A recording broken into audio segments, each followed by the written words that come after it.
na verdade, vai fazer um trabalho também educativo, enfim, né, trabalhando com alunos, né, no curso. Então, espero que vocês gostem, espero que vocês curtam aí a nossa atividade pedagógica. É um caso real, mas a gente vai trabalhar, né, do ponto de vista da nossa disciplina. Para quem quiser hora extra, né, aula extra, a ata vai passar por volta das 11h30, a gente vai passar a ata para vocês assinarem quem for querer hora extra, né? Os alunos da turma não vai poder, né? Não vai poder. Então vamos iniciar, né, a sessão do júri com a leitura aqui do pregão por parte do oficial de justiça. Depois eu vou fazer o sorteio dos jurados. Bom dia a todos. Gostaria de anunciar que está aberta a sessão do Tribunal do Júri do dia 26 de julho de 2024, processo número 80, 53, 54, 20, 11, 8, 17, 04, 80, em que figura como autor o Ministério Público do Estado de Pernambuco e como acusado Antônio Manuel da Silva Filho. Bom, então vamos fazer aqui o sorteio dos jurados. No júri real, o sorteio ele é feito com a participação de 25 jurados, ou no mínimo 15. 25 são chamados, né, para participar da sessão, e se tiverem presentes no mínimo 15, a sessão é aberta. Se não tiver 15, a sessão não é aberta. Mas como a gente está vendo aqui, já tem um número bem superior, né? A gente vai quebrando aqui o protocolo para colocar mais pessoas para participar aqui, né, da lista dos jurados. Então vamos fazer o sorteio. A acusação e a defesa têm o direito a 3 recusas, né, sem precisar de justificativa nenhuma. Então, vocês podem usar o direito aí a 3 recusas. Né? Vou primeiro pedir a acusação para ver se eles aceitam, depois eu peço para a defesa para ver se eles aceitam o jurado. Vou fazer o sorteio.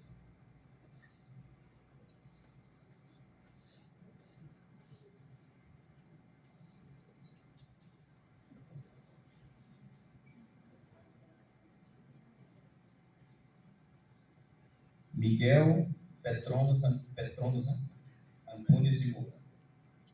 Ficar em pé. Acusação. Sem objeções. Defesa. Sem objeções.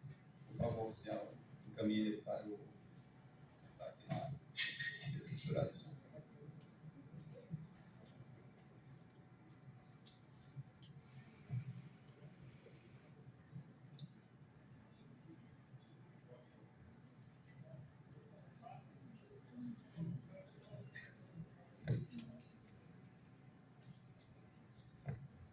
Gabriel Curtinel. Fé. Acusação. Sem objeções. Defesa. Veto. Veto. Eu te agradeço a sua participação.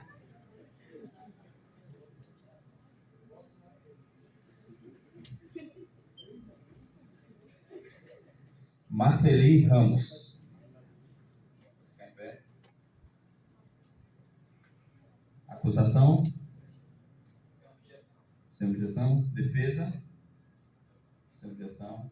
Oficial, encaminhar Marceli para a mesa.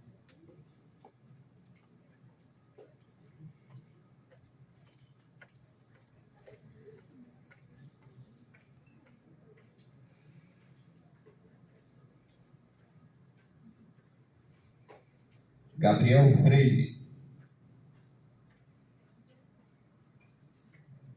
Acusação?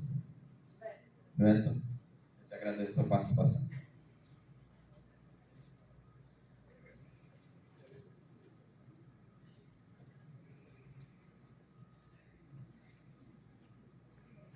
Maria Gabriele Silva. Vai ficar de pé. Acusação? Objeção. Defesa? Veto. Veto. Eu te agradeço a participação.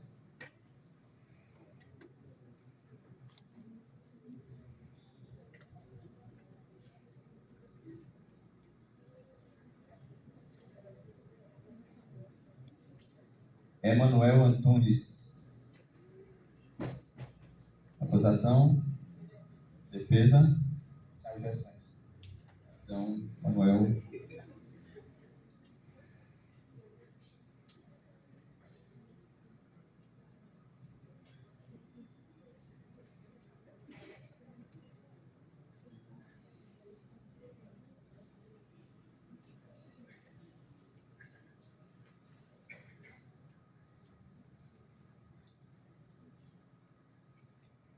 Luiz Felipe Vilela.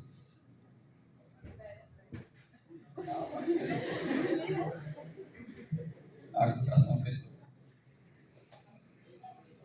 os 2 versos para cada lado. 2. Gabriel Porto Real e Maria Gabriela. Vinícius Leite. Acusação? Defesa?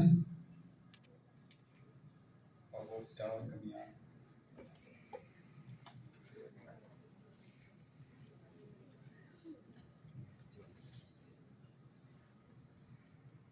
Vitória Santos. Acusação? Defesa? Salve ações. Vitória.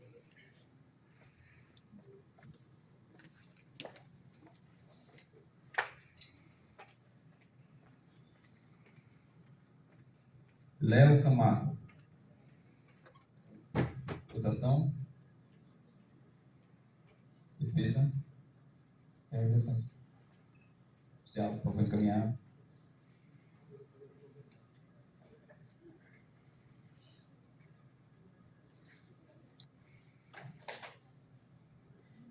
Alani Kaline. Acusação? Defesa? Correto. Muito agradeço.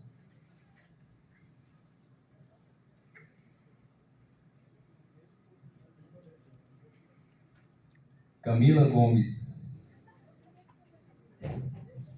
Acusação? Agradeço. Vocês lindos, os 2 têm mais direito a aberto. Vitória Teixeira. Agora, zero. Poderia vetar assim nessa justificativa, suspeição e competência alguma coisa.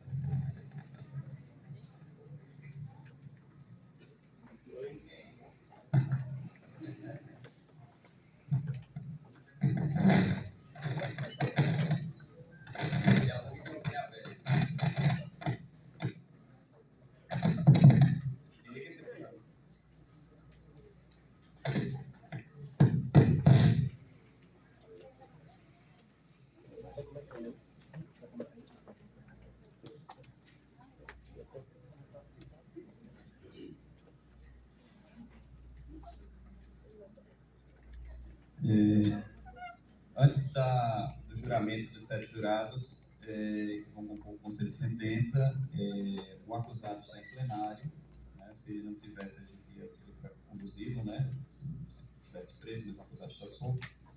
Pergunta ao acusado qual é o seu nome. Antônio Manuel. O senhor possui advogados? Eles estão presentes? Sabe o nome de algum deles? Então tá. Então o réu está, né, com a sua defesa aqui constituída.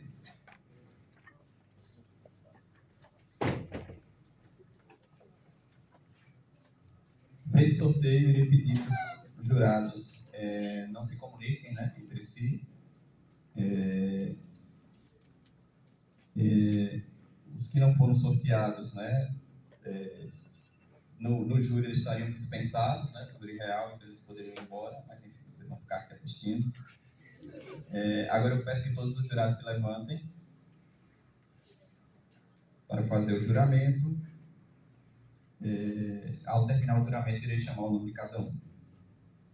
Em nome da lei, concito-vos a examinar essa causa com imparcialidade e proferir essa decisão de acordo com a consciência e com os ditames da justiça. Me Miguel Antunes, prometo, Marcele Ramos, Emanuel Antunes, Vinícius Leite, Vitória Santos, Léo Camargo, Vitória Teixeira. Vocês estão aí na sua mesa uma cópia, cada um, a decisão de pronúncia, né? De acordo com a regra do Código de Processo Penal, cada um de vocês tem a decisão aí. Cada um de vocês tem direito a fazer perguntas. Vocês são juízes da causa, então vocês têm direito a fazer perguntas também para as vítimas, para as testemunhas e para o acusado. Aí, se tiver dúvida sobre algum ponto relevante, levante a mão para fazer a pergunta e a gente vai responder sobre essa pergunta. Ok? Podem sentar.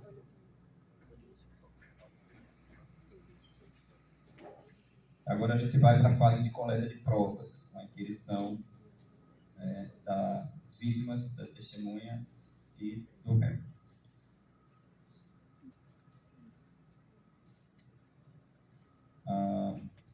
Vamos fazer a primeira inquirição da primeira vítima, Flávia Gomes da Silva. Por favor, se a justiça chamar a vítima para entrar. Por favor, liga o microfone.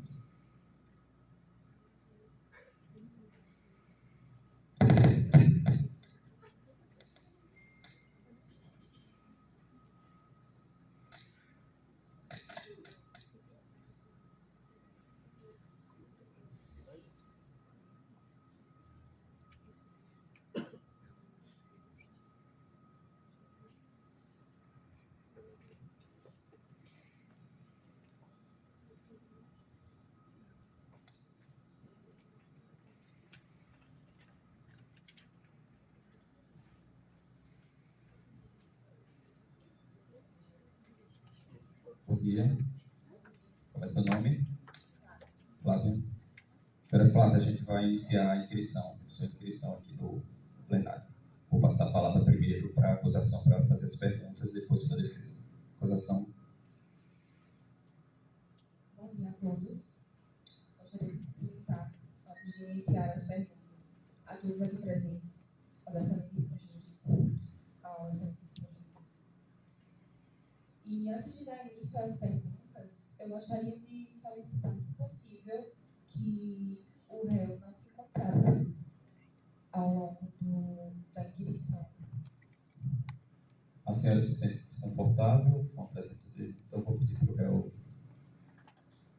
entrar naquela salinha ali.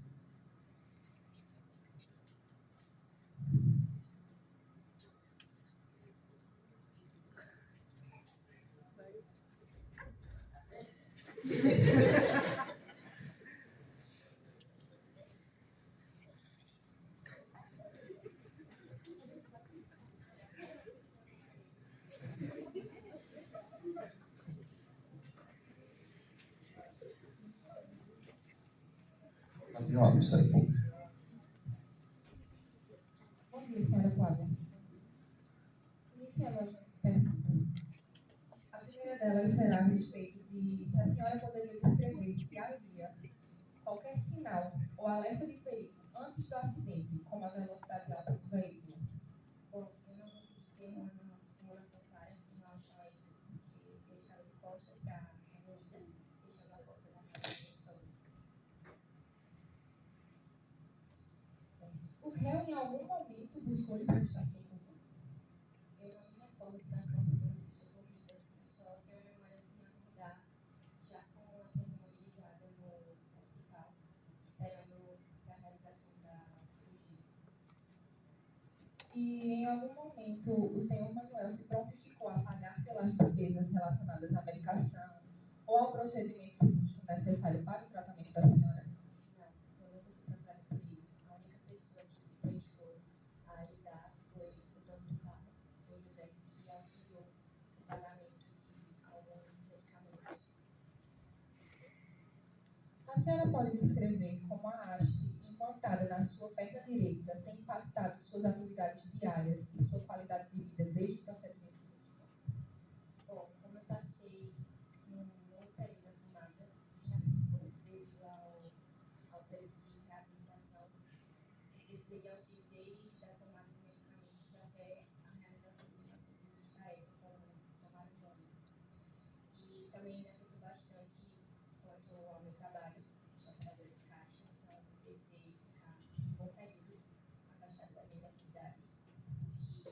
bastante financeiramente, porque eu não consegui arcar com as despesas de casa e tive também que assumir boa parte das despesas do meu tratamento. Então, foi algo que me deixou bastante abalada, porque foi uma situação que me traumatizou bastante. Durante um bom tempo eu não consegui dormir direito, eu desenvolvi pânico de andar sozinha, principalmente na rua. Então, um sentimento de impotência, de me sentir incapaz de muito boa parte do tempo pairou em mim. Como tem sido o processo de recuperação e reabilitação?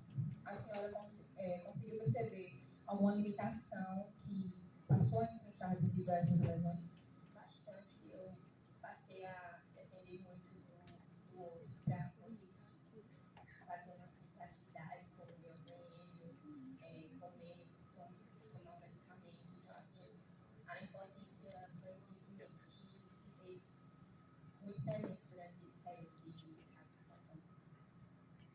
Por fim, o médico legista mencionou nos documentos anexados que há a possibilidade de a lesão resultar em deformidade permanente. A senhora pode explicar como essa possível deformidade pode impactar sua qualidade de vida e suas atividades no futuro? Além de me prejudicar bastante quanto ao meu trabalho, é algo que afeta diretamente o meu destino, porque durante um bom tempo eu deixei de sentir vontade de cuidar de mim. Então, eu percebi que foi um período que eu me senti bastante sozinha, dependente, depressiva, assim, e aquele sentimento de impotência, a sensação que eu tinha era que não conseguia sair dentro de mim, sabe? Tudo bem, sem mais perguntas. Na defesa, eu pediria para a senhora ficar mais posicionada desse lado para. Pode colocar a cadeira mais. Ficar mais difícil.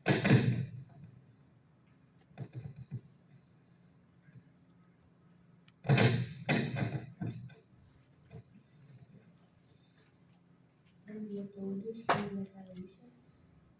Cumprimento o júri, a acusação, a todos presentes. E bom dia, senhora Flávia. Bom dia. Primeiramente, eu gostaria de ouvir a sua versão sobre os fatos, a sua percepção, e entender se confere com os autos ou não. Bom, como foi tudo muito rápido, eu não tenho uma memória muito clara do momento em si do acidente, como eu falei anteriormente. Eu só tenho uma lembrança de me acordar já no hospital, com a família agilizada, esperando para entrar na sala de cirurgia. A título de confirmação, a senhora se recorda do horário em que o sinistro aconteceu? Foi por volta de 2h40. A senhora confirma que na hora do sinistro a senhora estava de costas, então, para o veículo automotor, certo? Sim, Então, apenas a reação da senhorita Vera Lúcia lhe transmitiu o possível acontecimento. sim. Certo. É importante destacar que um carro em alta velocidade emite um som alto, certo? E incomum. Esse som também é incomum. A senhora então afirma que a senhora não escutou esse barulho, de forma alguma. Não, porque eu cheguei a ficar inconsciente, o impacto foi muito forte, então eu fui para debaixo do veículo, então realmente apaguei e só me acordo quando já estou no hospital. Em momentos um pouco anteriores ao sinistro, que eu me refiro, quando o carro está se aproximando e ele perde e supostamente o cliente perde a direção, perde o controle do carro. A senhora escutou o barulho do carro se aproximando? A senhora escutou esse som? Como faz muito tempo do ocorrido, eu não consigo ter uma lembrança clara. A senhora tem a ciência que o réu permaneceu no local para prestar o socorro? Não, porque, como eu falei, eu não me lembro detalhadamente, claramente, como eu fui socorrida. Nem por relatos de terceiros? Não, a única informação que eu tive é que eu fui atropelada por ele e que ele estava embriagado. Então, a senhora afirma que o fato dele estar embriagado são exposições que a senhora escutou de terceiros. Não exatamente. Então, a senhora viu ele embriagado. Pode repetir. A senhora viu o réu mostrar comportamentos que poderiam relacionar a um possível embriaguez. Não me recordo. A senhora conhecia o senhor Antônio antes do fato? Não. A senhora pode afirmar algo sobre a índole do réu? Não. Qual foi o papel de Gilmar no seu socorro? Ele me auxiliou segurando o meu pescoço para que outros ferimentos não fossem causados. Isso após o impacto. Isso. Aí, a senhora afirmou durante as perguntas que a acusação fez que a senhora só se recorda do momento do impacto e de acordar no hospital com a sua perna enfaixada. Então, eu queria perguntar, se a senhora não se recorda da forma que a senhora foi socorrida, então a senhora também afirma que não lembra de Antônio prestando ajuda, porque a senhora já teria acordado apenas no hospital. Como a senhora se recorda, então, de Gilmar, já que ele teria prestado socorro logo após o sinistro? Eu não me lembro. Tá certo. Obrigada, senhora. Não mais perguntas. Os delegados têm alguma pergunta? Então, a senhora Flávia está dispensando. Vou pedir para o oficial chamar a próxima vítima, Vera Luz.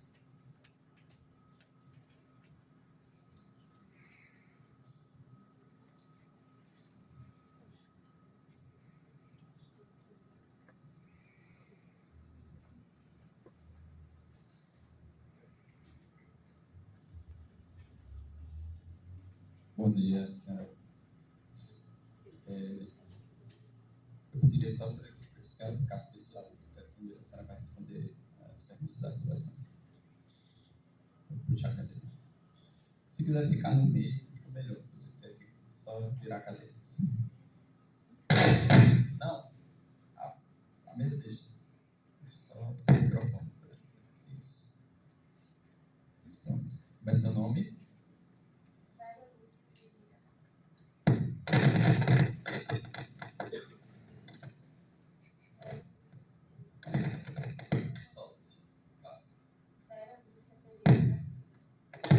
As palavras para acusação.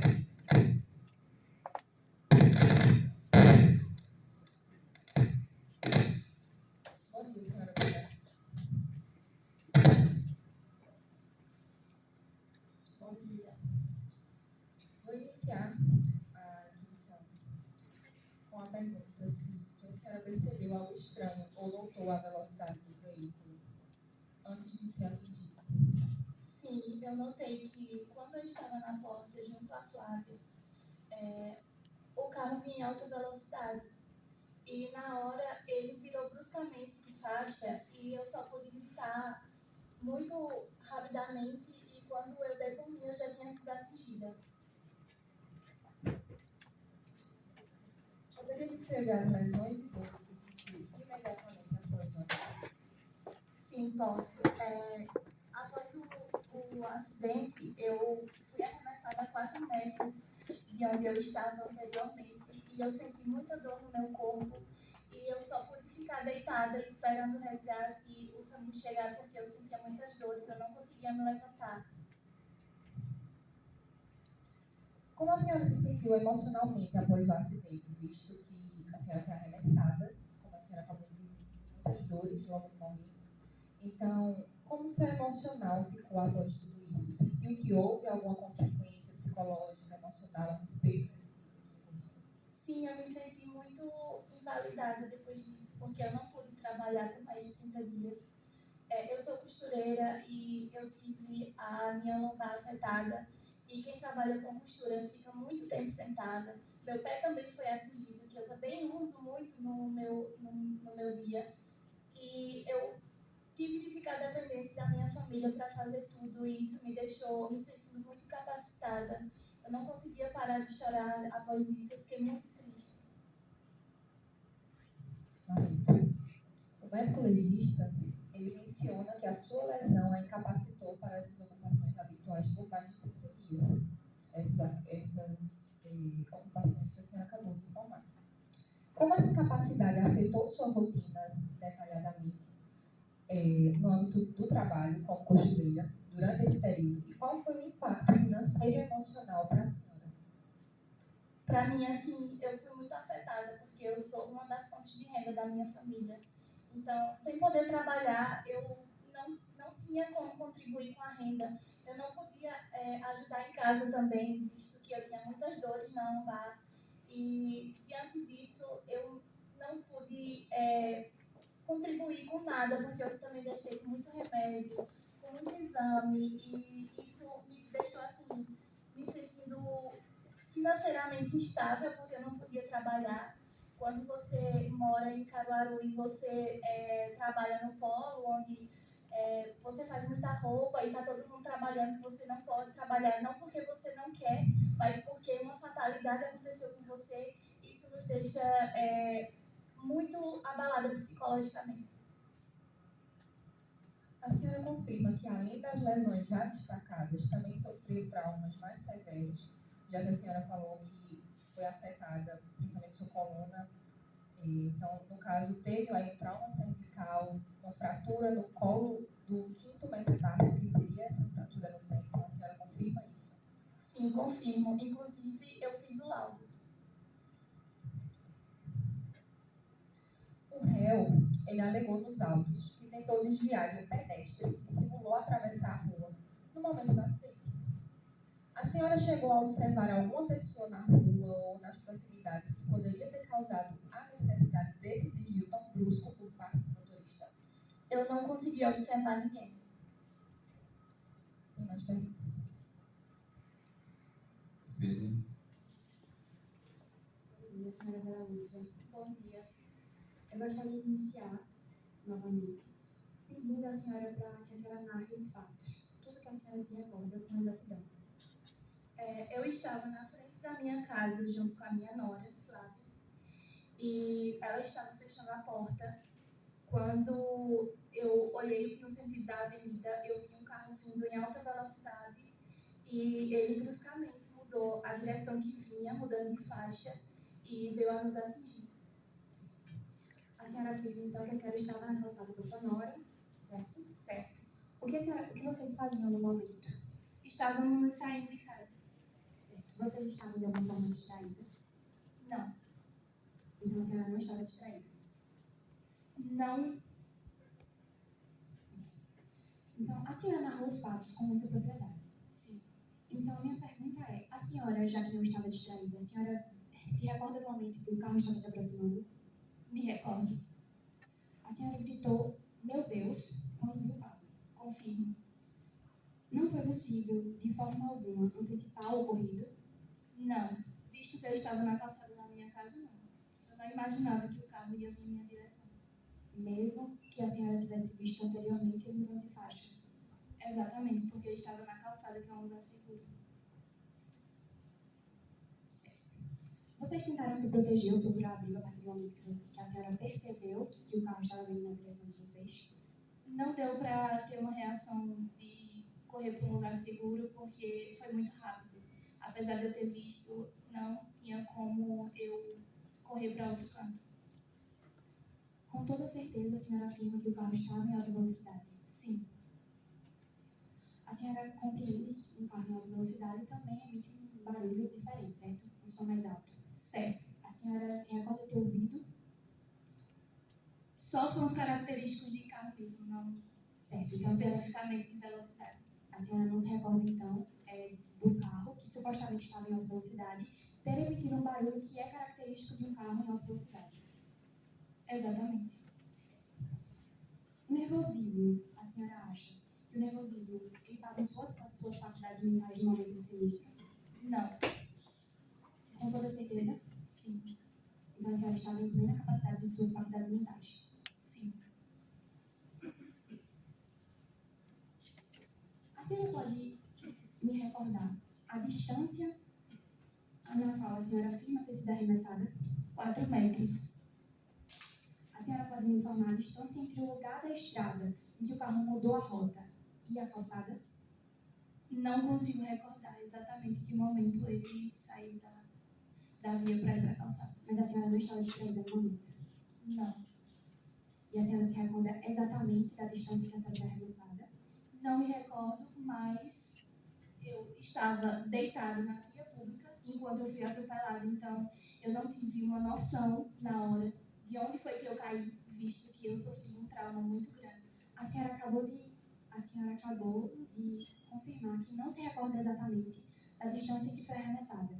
Mas nos autos e no seu depoimento, a senhora afirma que a distância foi de 4 metros. Então, Aproximadamente. certo. Então, a senhora não consegue dizer com exatidão. Não, mas foram 4 metros comparado da minha casa para onde eu fui arremessada. Se a senhora afirma que a senhora foi arremessada e ficou no chão o tempo inteiro, como a senhora pode saber com exatidão, ou mesmo aproximadamente, a distância entre o local que a senhora ficou deitada e a calçada? Quando eu sofri o trauma, eu fui arremessada longe, então eu tive uma noção de onde eu estava, mas eu não posso falar com exatidão que foi 4 metros, haja vista que eu estava deitada no meio da via. Mas, posteriormente, eu pude ver que era aproximadamente 4 metros de onde eu estava para onde eu fui arremessada. Aproximadamente como? Como foi que a senhora ficou sabendo o local que a senhora foi arremessada? No momento em que o SAMU estava me tirando do chão, eu pude ter uma noção de onde eu estava. Então a senhora estava consciente a partir de todo momento após o sinistro? Sim.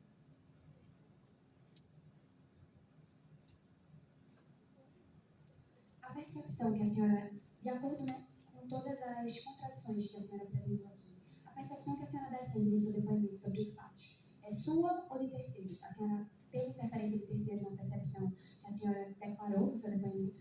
Não, haja vista que eu estava presente em todo momento. A senhora tem ciência que o réu permaneceu no local para prestar ajuda após o ocorrido?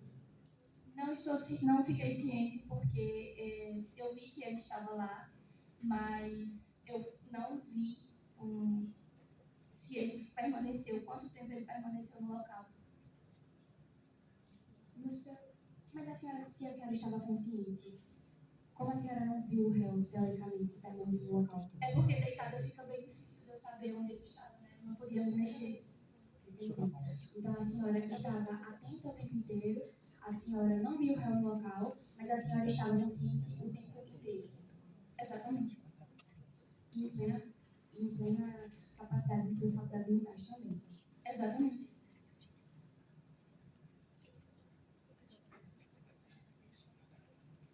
A senhora afirma que viu o carro mudando de faixa. A senhora está ciente do motivo que fez o réu mudar de faixa?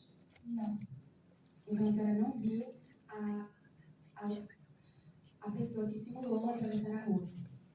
A suposta pessoa, né? Porque eu não vi nenhuma pessoa no local. Certo. Então a senhora entende que essa percepção é do réu? Bom, sim. Só ele pode afirmar isso, porque eu não vi. Eu vi quando ele estava na minha direção. A senhora então só viu o momento que o carro realmente estava se aproximando. A senhora afirma não perceber a pessoa que simulou atravessar a rua? Não vi ninguém. Como a senhora afirmou anteriormente que a senhora não ouviu o barulho do carro, o barulho característico de um carro em alta velocidade, e a senhora só percebeu que o carro estava se aproximando, que ele estava muito em cima e a senhora apenas sentiu o impacto, a senhora tem ciência que, em sua percepção, a senhora não viu, a senhora especificamente não viu a pessoa atravessando a rua? Não vi ninguém na rua nesse momento.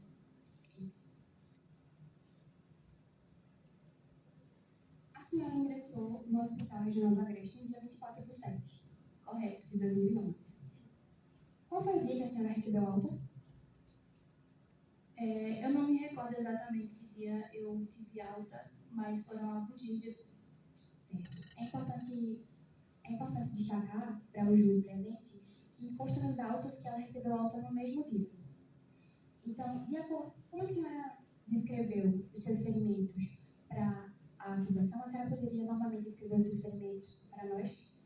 Eu tive uma forte contusão na lombar e também foi quebrado o meu dedinho e por isso eu tive que usar uma bota ortopédica durante algum tempo. É importante destacar que não consta nos autos essa forte contusão nas costas, mas que na hora da perícia, ela apenas se queixa de dores nas costas. Então, a senhora afirma que os médicos... Vocês podem depois expor isso nas argumentações. Agora, vocês fossem mais objetivos nas perguntas. Então, a senhora afirma que no momento da perícia, da análise dos seus ferimentos, passou despercebido pelos médicos essa forte contusão na coluna. Não confirmo.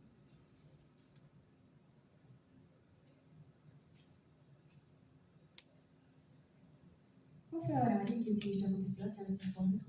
Pode repetir a pergunta, por favor? O horário em que o sinistro, o acidente aconteceu. Por volta das 3h30 da tarde. Certo. A senhora tem ciência que, de acordo com os autos, o policial militar ele recebeu via rádio que o sinistro teria acontecido de 3h10. E a senhora afirma que o sinistro aconteceu de 3h30. O horário não altera o que aconteceu comigo. Sem mais perguntas, excelência. Os jurados têm alguma pergunta? Então, a senhora Vera está dispensada. Vamos então para a inscrição das testemunhas. Peço para o oficial de justiça chamar a testemunha Ricardo Augusto.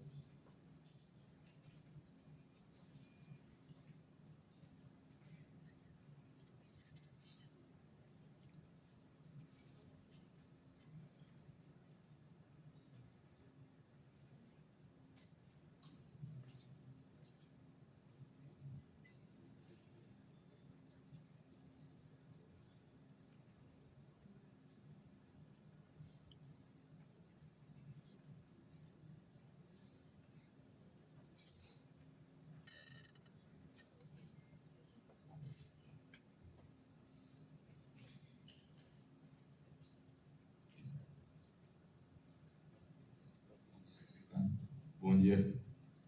Qual o seu nome completo? Ricardo Augusto Pinto de Barros. O senhor promete dizer a verdade, com sujeição às penas de falso testemunho? Prometo. Qual a sua profissão? Sou agente de trânsito do Desta. É parente em algum grau com alguma das partes aqui presentes? Não.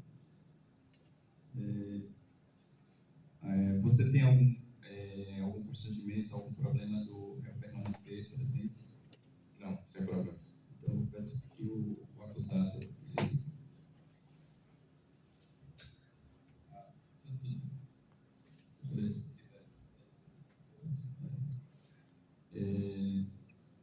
Eu vou passar a palavra para a acusação fazer as perguntas. Primeiramente, eu gostaria de desejar bom dia a todos presentes no júri. Bom dia, senhor Ricardo. O senhor confirma, tendo em vista as provas dos autos, que o réu Antônio Manuel da Silva Filho não possuía carteira nacional de habilitação para a condução do veículo automotor na data do acidente? Bom dia. Sim, eu fiz o padrão, né, de solicitar a carteira nacional de habilitação e o mesmo afirmou que não possuía. Certo. E o senhor acredita, levando em conta a sua experiência como agente de trânsito, que esse fato, a ausência de carteira, fomenta de forma incisiva na possibilidade de um acidente como este? Sim, fomenta, porque subtende-se que quando você tem a habilitação, você passa por todo um processo de instrução até a responsabilidade e consciência de como agir no trânsito, assim sem colocar em perigo a vida de ninguém.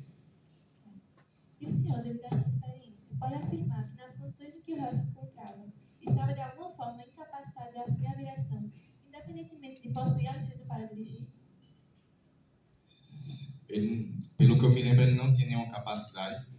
Pelo que eu me lembro, ele estava até com dificuldade de se comunicar, quanto menos de dirigir. Então, no caso, o senhor, como agente de trânsito, apto para analisar o comportamento do motorista, pôde perceber que o réu estava sob efeito de álcool? Sim, logo quando eu cheguei na guarnição da Polícia Militar e me aproximei do réu, senti um cheiro muito forte de álcool. E fora que quando tentei me comunicar com ele, ela era totalmente embaraçada. Ok. E o senhor presenciou alguma confissão de Antônio acerca do consumo de álcool antes de dirigir o veículo? Quando inquirido, o mesmo afirmou ter ali consumido algumas poucas doses, 2 a 3. Sim, mas por Defesa. Eu só peço para que o senhor.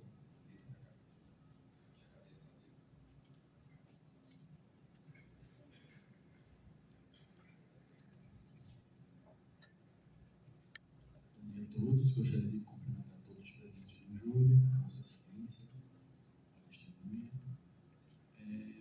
Primeiramente, eu gostaria de saber se o senhor possui CNH. Se eu sou agente de trânsito, é um requisito mínimo para ter. Há quanto tempo? Há mais de 10 anos. Quantos anos o senhor tem? Eu tenho 31. Há quanto tempo o senhor é agente de trânsito do DESC? Por volta de uns 6 anos. Sabe me informar quanto custa uma CNH? Depende de cidade para cidade, mas ali por volta de R$ 2.500. Então, uma pessoa sem condições financeiras consegue arcar com R$ 2.000? Não tem como eu saber. Em algum momento o senhor já dirigiu sem CNH ou conhece alguém que já dirigiu sem CNH?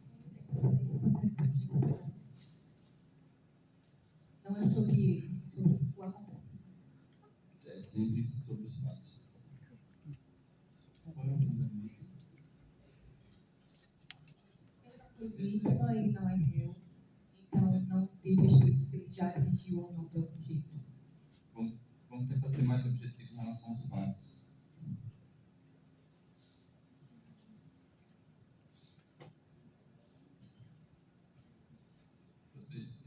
Vocês podem se referir a alguma questão dele, mas tem a relação com o fato.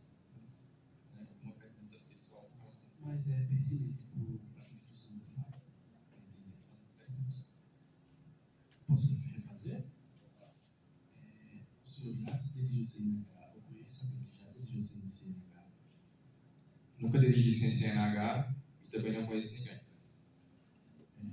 É incomum, então, pessoas dirigirem sem CNH. Enquanto a gente tem isso, o senhor percebe isso? Sim.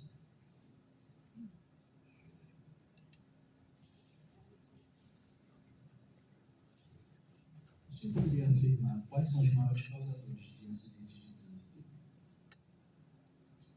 O principal é o consumo de bebida alcoólica. Excelente.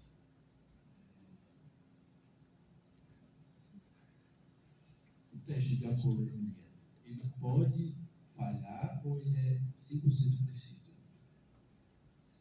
O indicado são 0,34, mas como pode realmente ter um pequeno erro, então a gente considera 0,40. Mas o réu foi atestado com 0,83, então é quase o dobro. Para a conclusão, é necessário exame de sangue para confirmar realmente o consumo de álcool? Não. Se atestou que estava quase o dobro, 0,83, então não seria realmente necessário.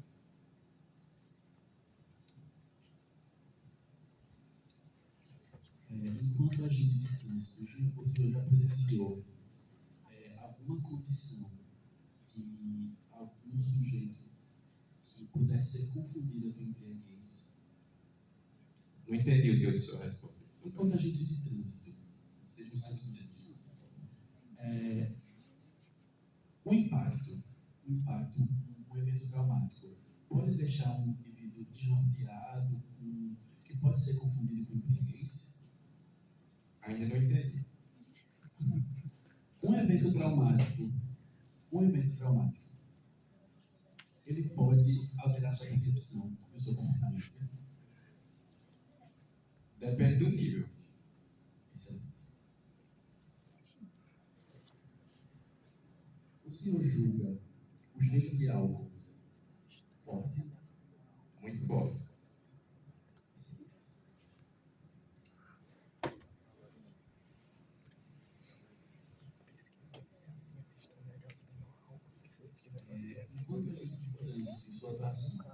senhor percebe que em situações de acidente, as pessoas podem ficar atordoadas, sem entender a percepção do que está acontecendo, com a voz embaraçada, ou a pessoa após um acidente fica normal. Novamente, eu não entendi o teu discurso. As perguntas são bem especulativas. Vou tentar. Novamente, um sinistro, ele pode alterar sua percepção da realidade. Piorou.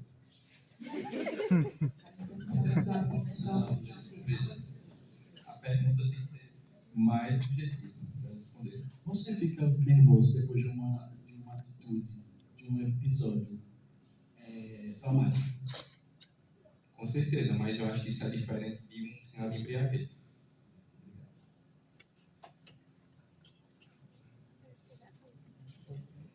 O senhor acha que um copo de álcool ele pode exalar um cheiro forte?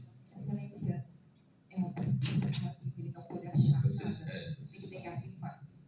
têm que serem mais objetivos e Um copo, não façam especulação. um copo de álcool ele exala cheiro? Com certeza. Obrigado. Sem mais perguntas, excelência. Jurado, tem alguma pergunta? Pode fazer.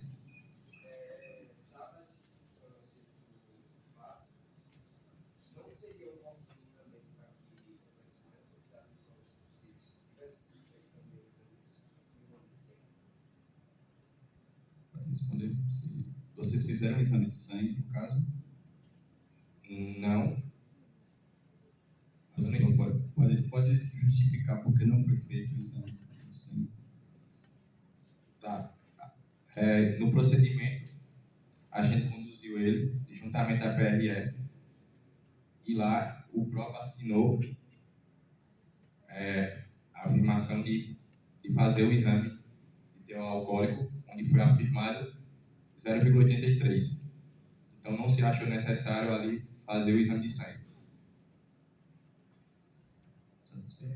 Local do acidente, se a PRF só deveria ter sido acionada se ele fosse lá no governo. No caso, ele foi acionado a Polícia Militar, porém o teste de alcoolemia foi feito no posto da Polícia Rodoviária Federal. A gente conduziu ele após o acidente. E vamos dispensar isso.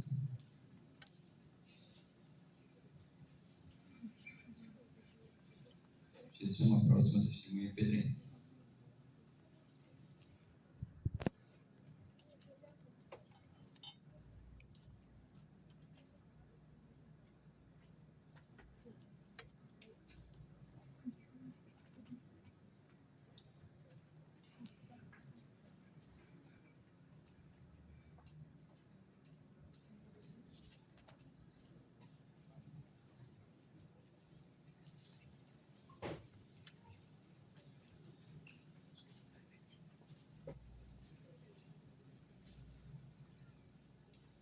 Bom dia. A sessão completa. Pedro Henrique. De Lima, né? Não utilizo muito. Sua profissão? Sou agente do DESTA. É parente em algum grau com alguma das participantes presentes? Não. O senhor promete dizer a verdade sobre o que for perguntado? Prometo. Então, eu vou passar aqui para a acusação, pediria para você virar para o outro lado, fica melhor.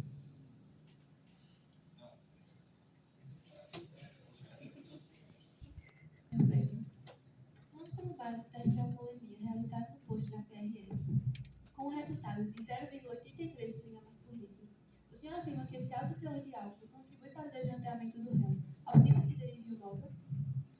Veja só, conforme minha experiência, a gente sabe que esse nível é um nível de álcool bem alto, até porque o permitido ali é 0,40. Então, quando foi feito o teste nele, indicou um nível de 0,83. Então, influencia sim. Então, o senhor pode reiterar que esse alto teor de alcoólico pode ser considerado acima do tolerável? Sim, acima do tolerável. Foi mais que o dobro. E o senhor afirma que o procedimento do bafômetro foi de fato realizado e comprovado que o condutor do veículo estava embriagado. Isso. Quando a gente chegou lá no local, ele estava acompanhando os policiais, então a gente levou ele até o posto da PRF e lá fez o teste do bafômetro.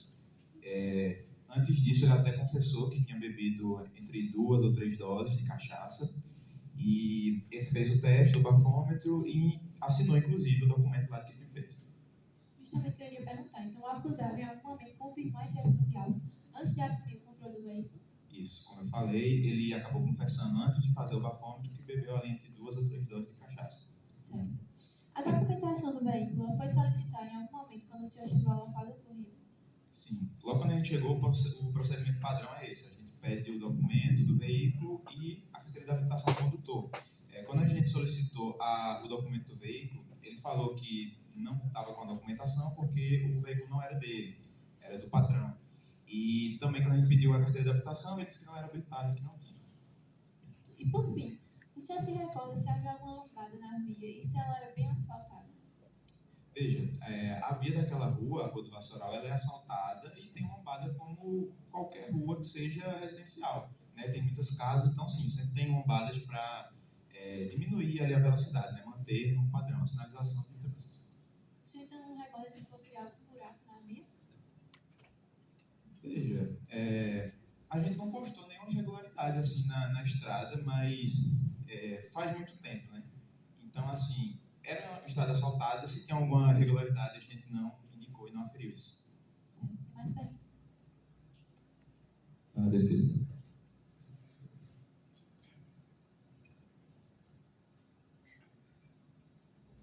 Boa noite, Pedro Henrique. O senhor possui CNH? Possuo sim. Há quanto tempo? Veja, eu treinei na carteira de habilitação lá pelos 19 anos, agora estou com 34. Então, sempre fui habilitado, sempre agi e dirigi ali conforme a lei, conforme os requisitos. E é isso. Muito excelência. O teor da pergunta é exatamente o mesmo que foi feito anteriormente. Peço para que vocês tentem ser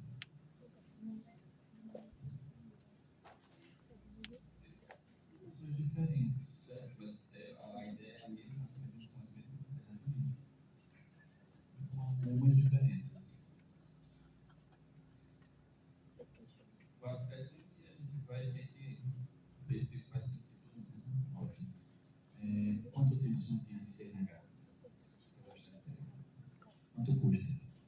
Veja, lá quando eu tirei, custava mais ou menos, ali eu tirei A e B, custou entre 1.500. São perguntas repetitivas no mesmo sentido. Qual foi o horário que o senhor foi acionado, você e seu parceiro de trabalho? Veja, como esse incidente já faz bastante tempo, faz mais de 11 anos, eu não me recordo muito bem, mas o horário que a gente trabalha, né, o horário que eu pego o turno, é sempre o da tarde. Então foi ali, depois das entre 3h30 a 4 horas que a gente foi acionado, logo após o incidente mesmo. No cenário do acidente, houve alguma movimentação popular em relação ao réu? A gente não presenciou nada disso, não. Porque, assim, quando a gente chegou, eu e o Ricardo, ele estava na companhia dos policiais. Então, foi só isso. A gente chegou, ele estava na companhia dos policiais, a gente conduziu ele para a PRF para fazer o bafômetro. Então, assim, a gente não viu nenhuma multidão. Lógico, a gente viu aquela situação de caos, né? Como qualquer acidente causa, mas ele estava acompanhando os policiais. O senhor conhece alguém que já teve CNH, já dirigiu o momento? Veja, conhecer em que sentido? Porque no meu trabalho a gente pega diversas pessoas que A minha pergunta aqui anteriormente, nós solicitamos que façam esse tipo de pergunta para que ela fique ajustada. Só pela ordem, eu diria que a defesa centrasse nas perguntas. O senhor entende que o senhor é um indivíduo separado do seu amigo, certo? Sim, mas a gente estava junto, a gente presenciou o mesmo fato. A sua percepção pode ser diferente do seu colega de trabalho? Veja, vai ser diferente no sentido subjetivo, mas eu acho que não implica coisas subjetivas aqui ao fato, sabe? A gente presenciou a mesma coisa, tanto que a gente estava sempre junto, foi sempre o mesmo procedimento.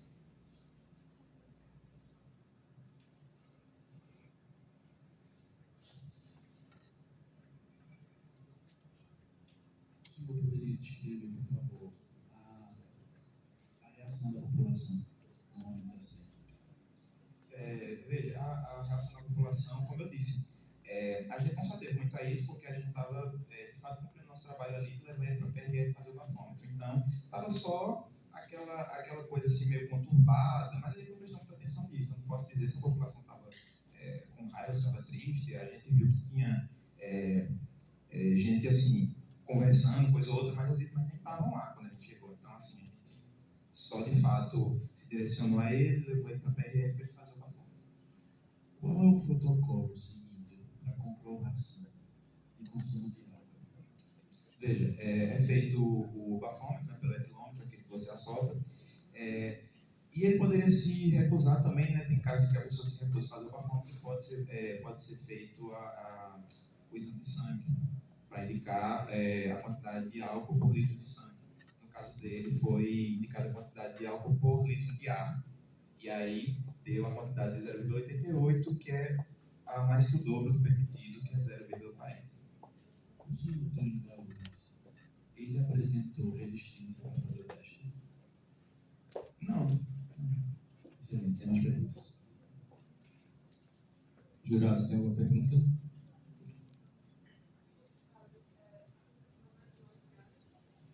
Isso. Foi a mais de 11 anos daqui do julgamento.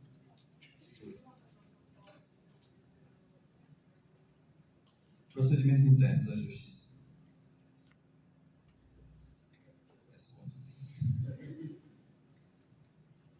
Então está dispensado.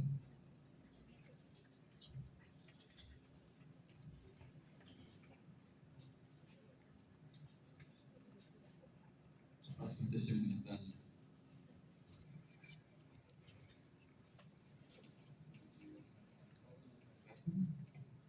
Tânia Cristina Barbosa da Costa. Tem alguma relação de parentesco com uma das partes envolvidas? Não. Sua profissão? Não recorda? Não recordo. Promete dizer a verdade sobre o que for perguntado? Prometo. Certo. Eu vou passar então para a acusação fazer as perguntas. Eu pediria para você.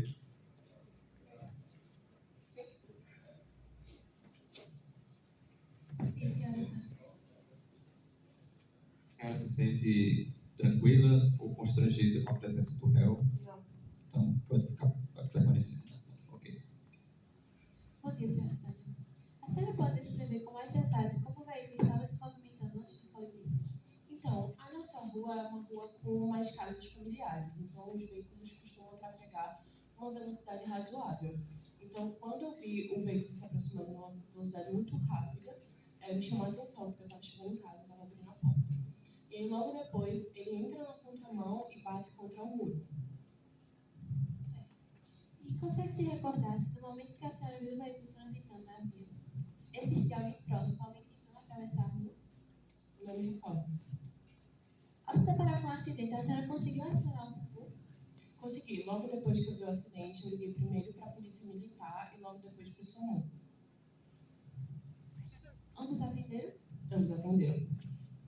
No momento do acidente, a senhora se recorda com clareza do comportamento do réu após o ocorrido? Assim, o que me chamou a atenção no comportamento do réu foi quando ele saiu do carro, ele parecia cambalear muito.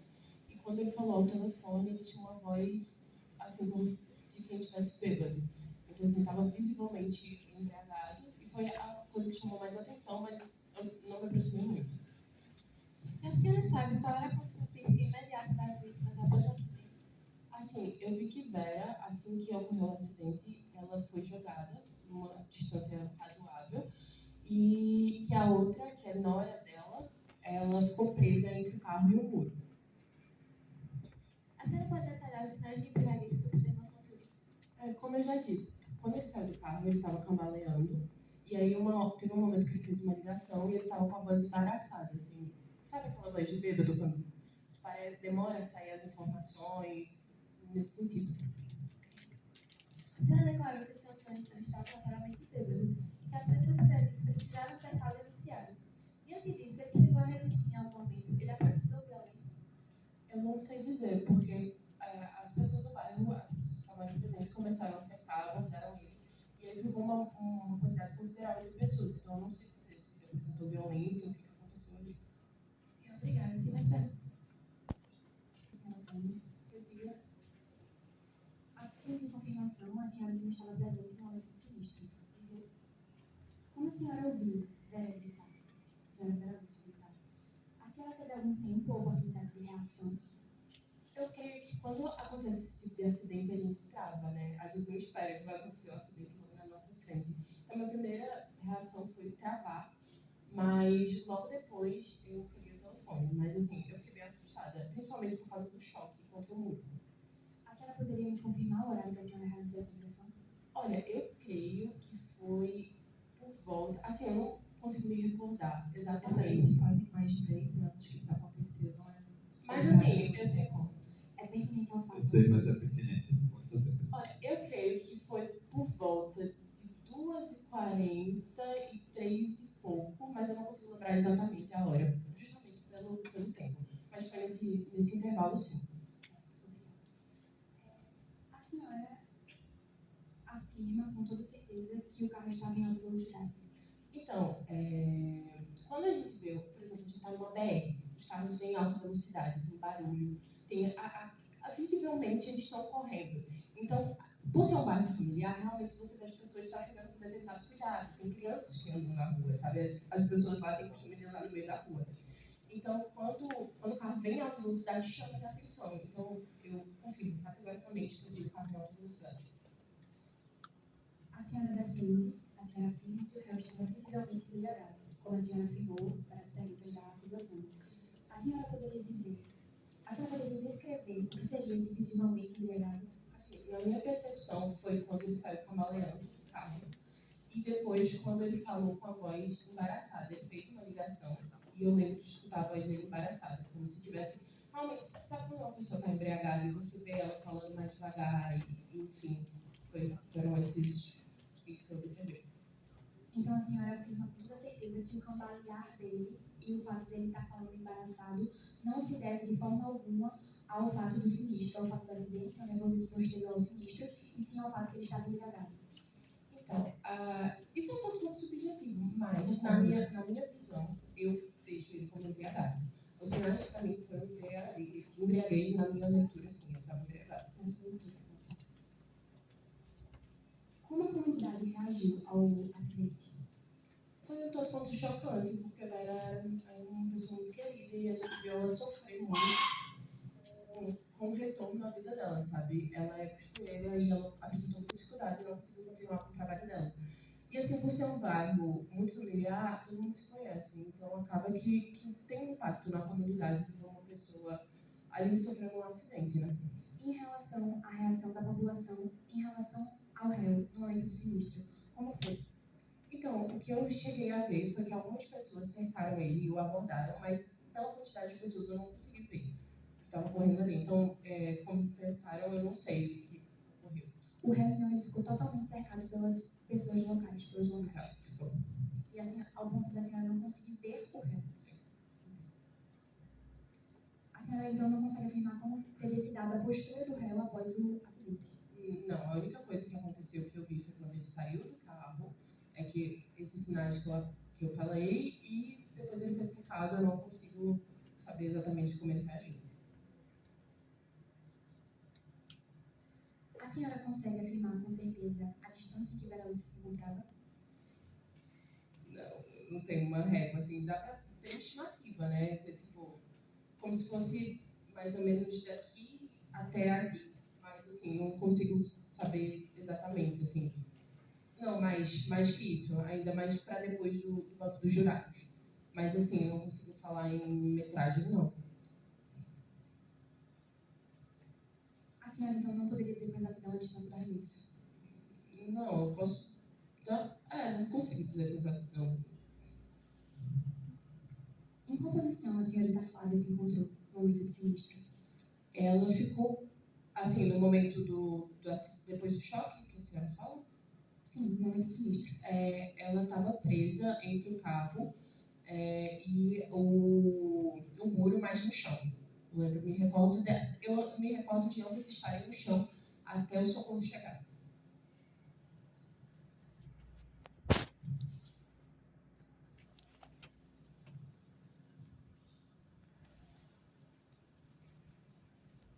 Como isso foi possível? Como foi possível ela se encontrar entre o muro e o carro, dado o estado do muro? O muro, ele era como se fosse cercado. Então, assim, ela ficou entre parte do muro e o carro. A mureta que existia ali. Mas, assim, o muro era como se fosse parte do muro caiu no choque, mas a outra parte estava ali. Então, ela fica interessada entre o muro e o carro.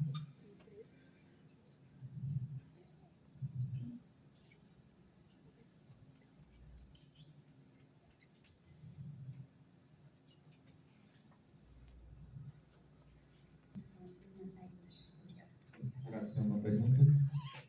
Por ordem. Doutora.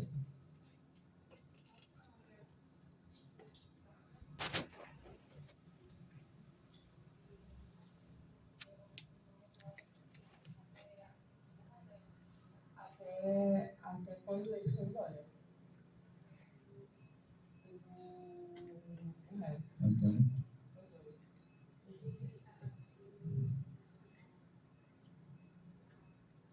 Não, eu me recordo não.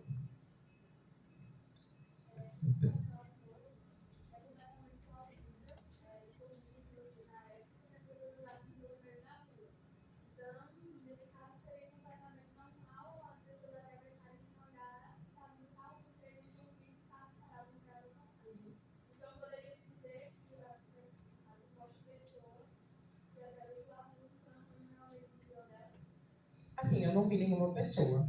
Pessoas atravessam a rua, eu não sei se vocês convivem com o interior, mas é comum as pessoas atravessarem a rua, inclusive em capital. Tem muitas pessoas displicentes. Agora, no dia, naquele momento, não tinha pessoa. Eu não vi. Até porque, assim, a rua, ela vem daqui pra cá e daqui pra cá. Essa é a contramão, que era da casa dela. Então, eu estava na minha porta, que tem uma distância razoável entre o portão, que é um portão grande, e quando eu olho para lá, eu vejo exatamente a direção do carro e o carro vindo, e eu não vi nenhuma pessoa. Então, assim, era justamente o meu campo de visão. Então, eu vi o momento exato, que ele muda de faixa, sem pessoa, atravessa a contramão e bate no muro. Obrigada. Obrigado, senhora Tânia. Está dispensada. Oi. Agora, não, nesse momento não dá mais para adquirir novamente o testemunho.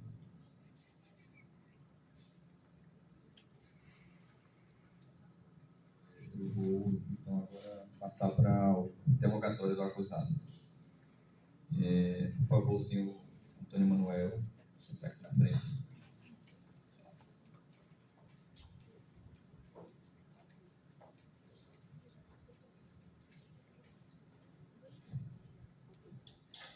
Por favor, o senhor pode dizer seu nome? Antônio Manuel da Silva Filho.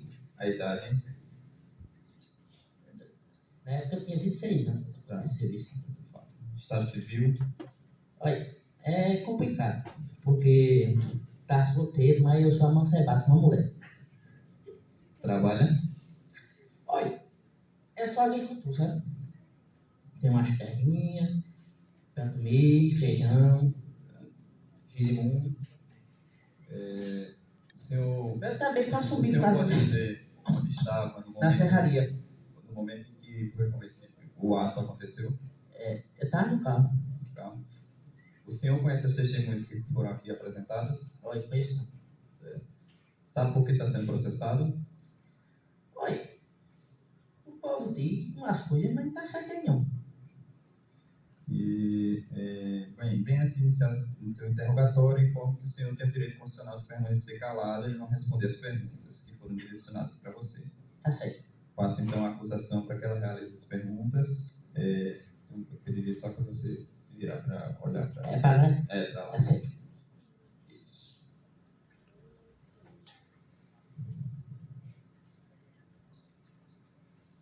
Bom dia, senhor. Bom dia. O senhor acabou de afirmar ao senhor juiz que o senhor é agricultor. Isso, mesmo. Tem a terrinha aí. Então, o senhor, sua renda é essa? Não. Feito eu disse, eu faço bico na serraria também. Eu acabei de dizer aqui. Então, na Eu época, fui servir. Eu disse, o senhor afirma que o senhor trabalhava lá nessa... eu faço bico. Quando o patrão chamava ele, precisava dar uma jeito lá, porque a gente que é do sítio, a gente muitas vezes tem condição, tem estudo, né? E a gente depende muitas vezes dessas coisas, sabe? Aí muitas vezes não dá muita coisa, a gente faz um bico de vez em quando para juntar para comprar a feira do meio. Então, senhor Antônio, o senhor costuma ingerir bebida alcoólica com frequência? Que frequência? Olha, é uma pergunta um pouco assim, porque é meio complicado, né? Porque a senhora sabe que tem muitas condições. Então, eu bebo assim, 15 dias, quando dá, né? Mas não bebo muito, não gosto muito de beber muito, não, porque eu não gosto de ficar bebendo para não fazer vergonha minha mulher e meus filhos. O senhor considera, então, essa frequência de 15 dias alta ou baixa? Olha, considero depende do que a senhora é de alta e que a senhora é de baixo, né? Porque tem gente que bebe todo dia, tem gente que bebe de 3 dias, tem gente que bebe todo fim de semana. Aí é complicado dizer para a senhora, né? É uma pergunta um pouco difícil de responder. Então, levando em consideração que seria uma frequência baixa. A senhora está dizendo. O senhor não soube confirmar se era uma frequência alta ou baixa. Não, mas a senhora quer que eu diga uma coisa que... Olha, essa pergunta aí é meio desmantelada aí. Doutor Antônio, o senhor só responde as perguntas. Mas ela está afirmando uma coisa que eu não disse. Ela está Você se afirmando.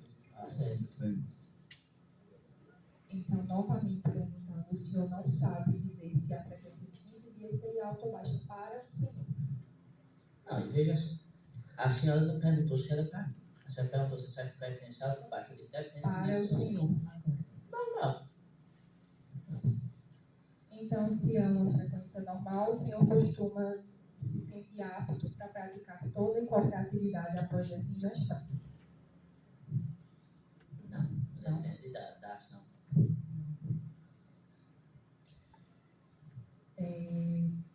No dia, o senhor informou para os agentes que acompanharam o senhor para fazer o bafômetro que o senhor tinha ingerido 2 a 3 doses de cachaça. Foi 3 dosinhas, né? Naquele copinho. Certo. Então, essa ingestão, ela, como o senhor disse agora, que não se sente apto a praticar toda e qualquer atividade. Mas eu não disse para isso, não, né? A senhora já está botando senhor, palavra na minha boca. O senhor espera terminar a pergunta, por gentileza. Fique à vontade. Então, o senhor considera que 2 a 3 doses são suficientes para com que o senhor perca a capacidade de exercer qualquer atividade após a ingestão? Não.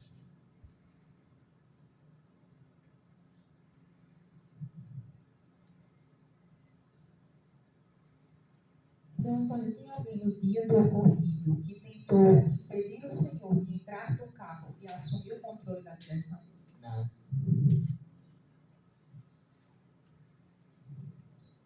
O senhor tem o hábito de dirigir, mesmo sem possuir a carteira de habilitação? Olha, veja só. Na minha região onde eu moro, né? Eu moro na zona rural. A gente lá não tem muita condição, porque é muito caro a carteira de habilitação, uma coisa e outra. E a gente precisa sobreviver. Como é que a gente vai levar o que a gente planta para a cidade, para as coisas? Então, dirigir é motivo para a gente, não é de ganho nem de luxo, não, é para trabalhar mesmo. Então, não é só eu, na minha região, muitas pessoas fazem isso. A gente tem condição de pegar a carteira, vai fazer o quê? A gente tem que dirigir para dar comer para casa, ou a gente vai passar fome. Mas o senhor bebeu antes de dirigir para trabalhar? Oi? O senhor ingeriu a bebida? Não, eu estava no carro para ir trabalhar? Não, eu estava no trabalho. Então o senhor bebeu no trabalho? Foi o seguinte, olha, veja só. Tá, meu patrão, aquele homem é um pai para mim, de tão bom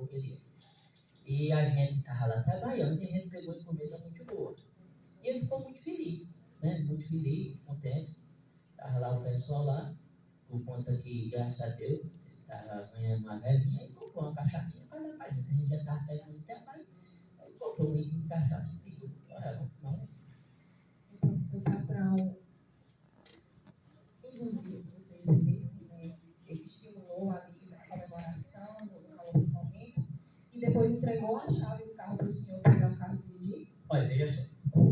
A senhora primeiro, você tem que perguntar também por que eu peguei o carro. Não é assim, eu fui pegar o carro. Eu só quero que o senhor... Mas eu vou contar porque eu peguei o carro. Porque a senhora está rodeando que nem galinha no poder do vinhado. Veja só.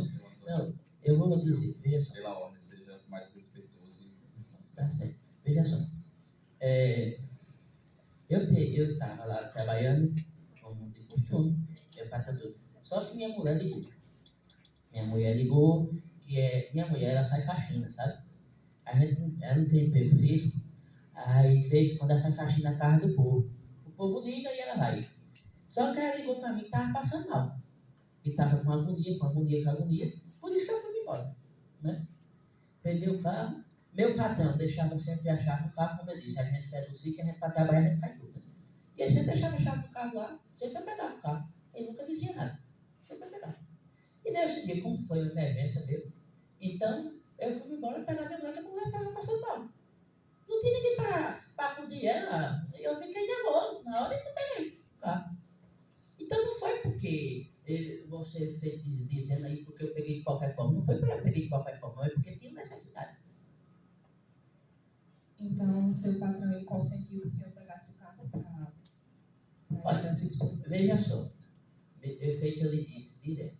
Meu patrão deixou a cachaça lá e ele foi resolver as coisas dele. Tomou a cachaça e deixou as coisas dele. Na hora que meu patrão saiu, o telefone ligou, aí eu atendi e foi minha mulher passou mal. E como eu pegava o carro direto, eu peguei. Era normal pegar o carro, meu patrão, ele dando, ele montando. Eu sempre fazia as coisas da serraria, ou levava umas plantas, uma veidura e por aí ia. Então, verbalmente, assim, o seu patrão no momento tinha consentido que o senhor pegasse mesmo diante da situação. Mas o negócio, minha senhora, não é consentimento, já é habitual de pegar o carro. Então não era de eu pedir assim direto, eu quero lá, não. É total. Que a chave do carro estava lá largada. Se a chave do carro estivesse no bolso dele, eu ficava calado. Mas estava largada porque eu pegava direto. Ele nunca ligou. Quantas vezes eu peguei o carro e ele não disse nada. Né? Aí agora, porque aconteceu alguma coisa, ele tem que dizer alguma coisa porque eu peguei o carro? Não, sempre aconteceu de pegar o carro. Eu quero que o senhor se acalme. Não, eu estou calma, minha senhora. Eu estou calmíssima aqui. É só meu jeito de ser Deus. Não, eu calmo. Continuando. O senhor se recorda em que velocidade transitava na via no momento do acidente? Olha, estava entre 35, 40, não é assim. Na velocidade, então, que o senhor estava, de 35 a 47 por hora, quilômetros por hora, o senhor chegou a frear o veículo quando viu todo o momento que saiu ali da sua faixa de carro? Olha, veja só, eu não escutei muito o relato da vítima, mas estava as testemunhas aqui e a senhora escutou que a rua é bastante movimentada, né? Tinha gente passando todo o tempo. Quem foi que disse que não tinha movimento? A última testemunha. Mas vou lhe contar o seguinte. Quando eu fui para o carro, tinha uma criança na frente. Eu desviei da criança, por isso que eu fui para a contramão. E na hora eu bati. Quando eu desviei da criança, seu juiz, tinha lombada. Aí, no impacto da lombada, eu perdi o controle do carro. Então, tinha uma criança no meio da rua? Isso. Ela atravessou assim no meio. Como a mulher disse. E você viu, né? A mulher dizia que passava gente direto na rua. Eu escutei. Mas ela não disse que tinha. Ela disse que não tinha ninguém. A acusação só se resumir as perguntas. Ela. O acusado responder. Pronto, eu posso responder, né? Obrigado. Então, veja só, como a própria mulher disse, a rua era movimentada, era uma rua que passava gente direto. E ela mesmo disse aqui que tinha gente que não prestava nem atenção, né? Passava na rua nem aí. E foi o que aconteceu. Passa uma criancinha, né? Pequena, 4, 5 anos, não sei, mais ou menos. E eu desviei da criança, quando eu desviei da criança, deu de frente da lombada. E aquela rua, vou ser sincero, Vossas Excelências, viu?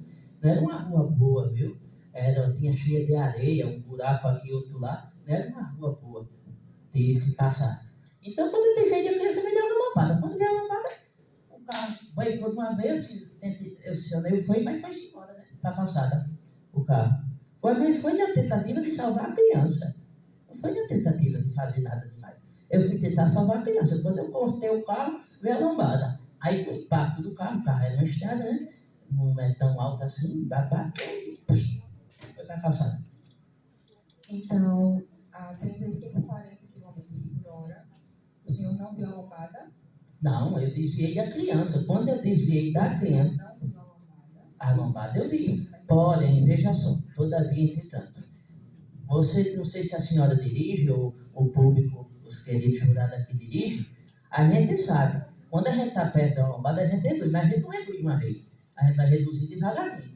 Porém, se aparece uma pessoa na sua frente, você vai fazer o quê? Se você não pode fazer isso, você tem que olhar. Foi o que eu fiz. Eu livrei o carro para bater na criança e virar a lombada na frente. Então, quando a lombada está aqui, por exemplo, a criança estava aqui, a lombada já era ali, no segundo coisinha, na segunda divisão. A criança estava aqui nesse negócio, na segunda ali, perto daquela impresso ali, perto daquela impresso ali. Aí quando eu estava fazendo, mas a criança veio de uma vez. Quando a criança veio de uma vez, eu joguei o carro. Aí bati, aí veio em cima da lombada, né? Porque quando eu joguei o carro, querendo ou não, o carro acelera, né? Quando a gente joga o carro pro lado, o carro acelera. Por ele só, por conta do movimento. Eu estou apenas a responder. Eu estou respondendo a pergunta, estou explicando o motivo. Ela perguntou se eu vi a lombada. Eu estou dizendo que eu vi, mas eu estava reduzindo, como qualquer motorista. Ninguém vai reduzir a 20 metros. Aí, quando eu cortei,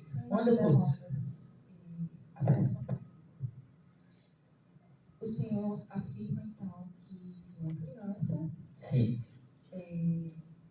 Mas no dia do acidente, o senhor não especificou que era uma criança que estava atravessando a rua, que estava na rua mesmo, né?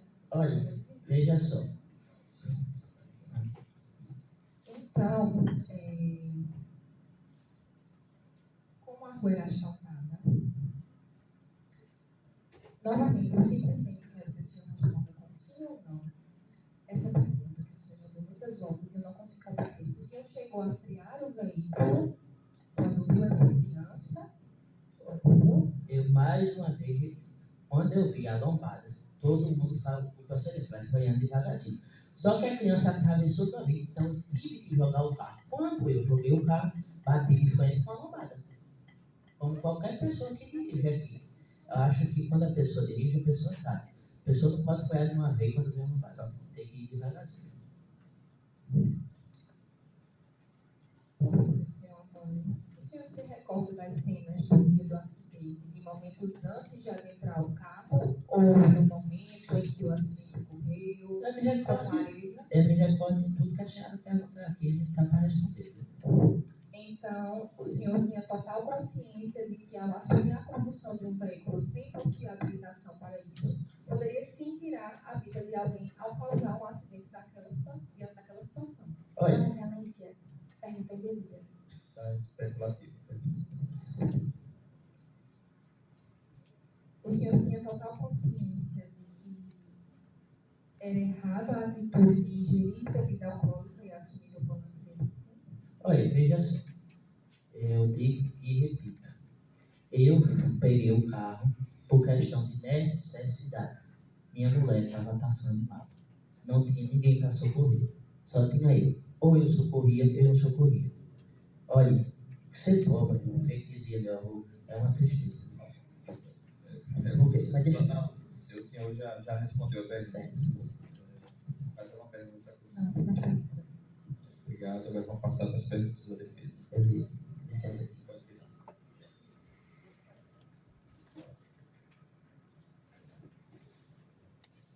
Eu diria só para serem objetivos nas perguntas e nas respostas. Tá certo. Bom dia a todos. Bom dia. Cumprimento os amigos, colegas da atração, todos os níveis. Bom dia, São Antônio. Bom dia. Para começar, eu sei que já se chamou da pergunta. Onde você trabalhava na época? Olha, eu era agricultor, tinha uma terrinha e fazia uns bicos na serraria, no meu patrão. O senhor recebeu eu não tinha dinheiro fixo, sabe? As terrinhas é quanto a plantação dá, né?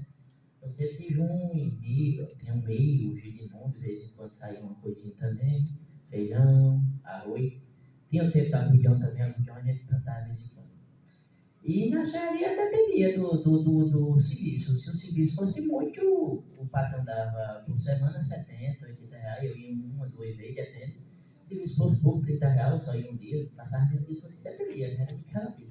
Não era aquele negócio fico, era pelo serviço. Então, nesse contexto, como eram as suas condições de vida naquele momento? Olha, era complicado, né? Porque a gente depender dos outros é uma tristeza. A gente não tinha um negócio fixo, não tinha. Minha mulher só trabalhava quando o povo chamava ela para fazer faxina, né? E uma coisa e outra. E vocês sabem, mas faxina não é nem sempre pinta. Só pintava mais assim, festa de São João, por conta que Caruaru é capital do forró, e o povo chamava, né? Ou festa de fim de ano, uma coisa e outra. Mas nesses tempos assim, era uma vez por semana, no máximo duas. E dependia, viu? Olha, na época, né? Era 30 reais um dia de serviço, negócio assim. Não era algo escandaloso, não. Agora, sobre o acidente, você pode escrever detalhadamente o que aconteceu naquele momento? Olha, veja só. Eu fui socorrer minha mulher, estava no carro, como eu disse, uma criança atravessou no meio, né? Então eu tive que jogar o carro, querendo ou não, como eu disse, né? Quando todo mundo dirige, quando a gente joga o carro, querendo ou não, pega uma força natural, porque do nada joga, querendo ou não, é natural, pegar uma força, e quando eu dei, já estava em cima da lombada. Aí teve um impacto, o carro se desboivinou-se, subiu na calçada e, sem querer, bateu em duas pessoas. Olha, eu digo de coração a senhora, eu preferia morrer do que bater em alguém. Eu preferia que acontecesse mil desgraças comigo do que acontecer com outro. Porque ou coisa ruim é de você fazer mal a alguém. E principalmente quando você não quer. Porque, olha, eu fui levar a criança. Eu não fui querer fazer algo de errado, feito a mulher estava ali dizendo que eu queria fazer algo de errado. Eu não estava fazendo isso. Eu quis salvar a criança. Então, quando eu fui salvar a criança, eu bati na lombada. Como o senhor reagiu imediatamente? Olha, primeiramente tem que ver que eu bati no muro, né? Quando eu bati no muro, meu corpo foi todo para frente, eu danei a cabeça na direção. Danei a cabeça. Eu saí muito tonto, por conta que a pancada foi muito forte, saí tonto, cambaleando no meio, desgovernado, todo doido. Peguei meu telefone e comecei a ligar para o SAMU, né? Liguei para o SAMU. Mas só que quando eu estava ligando, o povo veio para cima de mim. Veio para cima, me chamou de safado, cuspiram em mim, bateram em mim, deram chute, pontapé, eu fui humilhado. E mesmo assim eu fiquei lá, eu não fui frouxo não. Eu fiquei, mesmo sendo cuspido, chamado de cabra safado, mandaria até para aquele canto, desculpa até se eu vi o palavreado. Mas foi muito humilhante para mim aquele momento. Eu estava muito nervoso, eu tinha levado uma pancada. E eu fiquei doido na hora, doido, sem reação, porque naquela hora eu tive medo de ser lixado. A verdade foi essa, eu tive medo de ser lixado, de morrer. Porque eu acho que o júri aqui nunca passou por uma cena dessa, mas é muito ruim. Porque além de você ter levado uma pancada, ter batido alguém, você tentar prestar socorro, ligar para o SAMU, você não consegue porque as pessoas estão em cima de você. Senhor Antônio, ser mais objetivo na resposta. Estou contando o que aconteceu. Eu sei. Então, senhor Antônio, mesmo com o senhor relato a hora da Casa Popular, o senhor tentou oferecer assistência à vítima? Eu liguei, tentei, perguntando, tá bem, o que a gente pode fazer? Vamos socorrer, liga para a ambulância, chama alguém, um bombeiro, alguma coisa, mas eles não deixaram. O povo não deixou, o povo ficou em cima de mim. A senhora veio, a mulher que estava aqui mesmo falou que não conseguia nem me ver, que o povo foi para cima. Então não foi porque eu não queria, não, foi porque não deixaram, permitiram. Eu vi na hora de eu ser deixado, o povo morrer. Você, olha, Eu acho o seguinte, a coisa mais humilhante do mundo é alguém cuspir na sua cara. Eu fui cuspido, minha gente. Você teria condições de arcar com as despesas médicas da vida? Oh, infelizmente, não. Feito eu disse à senhora. Minhas condições não são da Mirone, né?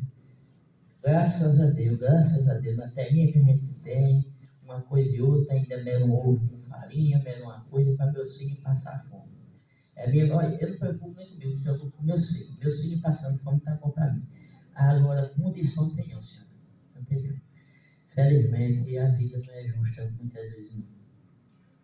O senhor confessou que ingeriu bebida alcoólica, né? Quanto o senhor bebeu? 3 copinhos aqui de aguardente. O senhor se sentiu em condições de dirigir no momento certo? Sim, eu estava de boa, normal. Eu só fiquei preocupado com minha mulher, né? E fui lá buscar ela, porque olha, na hora da necessidade só tinha eu. Só tinha eu para buscar ela. Então o senhor afirma que estava consciente? Sim. Olha, se eu não tivesse consciente, eu não tinha atendido o telefone, eu não tinha buscado minha mulher, eu não tinha visto a criança, eu não tinha ligado para o SAMU, eu não tinha lembrado que o povo tinha me dado pontapé. Então eu estava consciente que eu me lembro de tudo, eu conto tudo. Como a pessoa que estava aqui contar. Eu estava consciente, dizer que, graças a Deus, eu não estava doido, não. O senhor se recorda em qual velocidade estava no momento certo? Eu até respondi, eu estava uns 35, 40, viu? Um negócio assim. Como o senhor sabe disso? Olha, veja só, já faz mais de 10 anos que eu dirijo. Na época, eu fazia uns 10 anos já que eu dirigi. Eu comecei a dirigir para cuidar da roça, uma coisa toda, a gente tem que aprender a dirigir cedo. Então, fazia mais de 10 anos, então você tem mais ou menos a noção. E também tem aquele negócio lá, né, de velocidade, velocímetro. O velocímetro de quanto quilômetro estava?